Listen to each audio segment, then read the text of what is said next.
कुछ और खबरों की कर लेते हैं। मतगणना के ठीक पहले बालाघाट और खंडवा में पोस्टल बैलेट को लेकर बवाल मचा हुआ है। हालांकि चुनाव आयोग की तरफ से सफाई दी गई है, लेकिन इससे बढ़ते हुए सियासी ताप में कोई कमी नहीं हुई। दोनों ही पार्टियां एक दूसरे पर हमलावर हैं।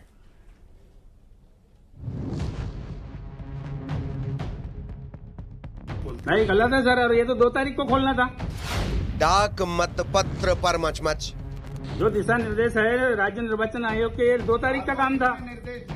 आप ये कैसे कर रहे हैं आज? पोस्टल बैलेट पर पॉलिटिकल पंगा। कहीं न कहीं भारतीय जनता पार्टी की सरकार द्वारा इस तरह की गतिविधियों को बढ़ावा दिया जा रहा है। एक दबाव बना रहे हैं मतगणना से पहले अधिकारियों के ऊपर। बालाघाट में बवाल, खंडवा में सवाल।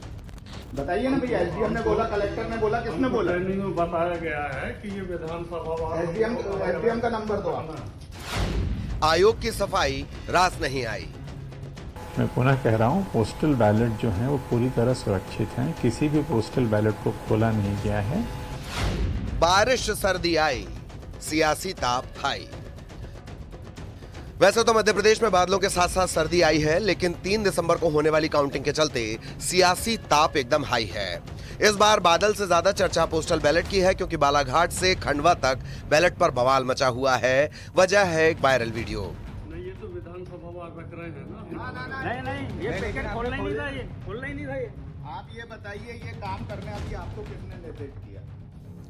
आखिरकार भोपाल में मुख्य निर्वाचन अधिकारी को आना पड़ा, बताना पड़ा कि बालाघाट में एसओपी का पालन न करने के कारण नोडल अधिकारी को निलंबित किया गया। अनुपम राजन ने यह भी साफ किया कि मतपत्र की गिनती नहीं हुई है, केवल डाक पत्रों की विधानसभावार शॉर्टिंग की गई। इस प्रक्रिया के दौरान ये आभास हुआ कुछ पॉलिटिकल पार्टी के लोगों को कि मतपत्रों की गिनती हो रही है।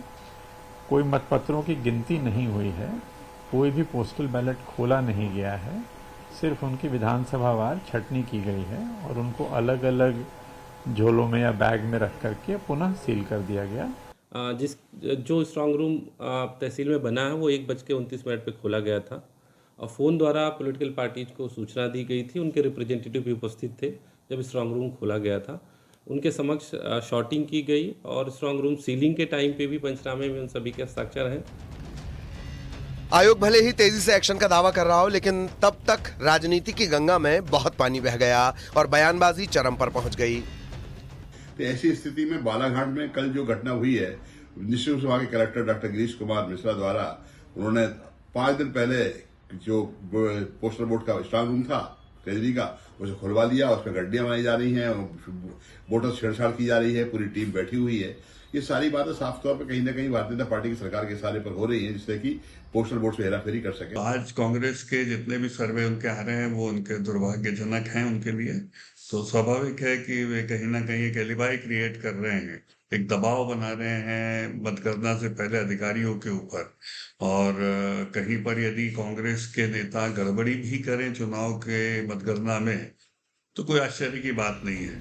मामला भले ही मध्य प्रदेश का हो, लेकिन सियासी माइलेज हर जगह लिया गया। छत्तीसगढ़ के पूर्व मंत्री अजय चंद्राकर ने अवैध कब्जे का आरोप लगाया, तो सीएम भूपेश बघेल ने जिक्र बालाघाट का कर दिया कि बालाघाट में कलेक्टर ने बैलेट खुलवा दिया और बीजेपी यहां हल्ला कर रही है। लगे हाथ ईडी और आईटी को भी घेर लिया। बालाघाट में मध्य प्रदेश में वहां के कलेक्टर ने बैलेट पेपर खुलवा दिया।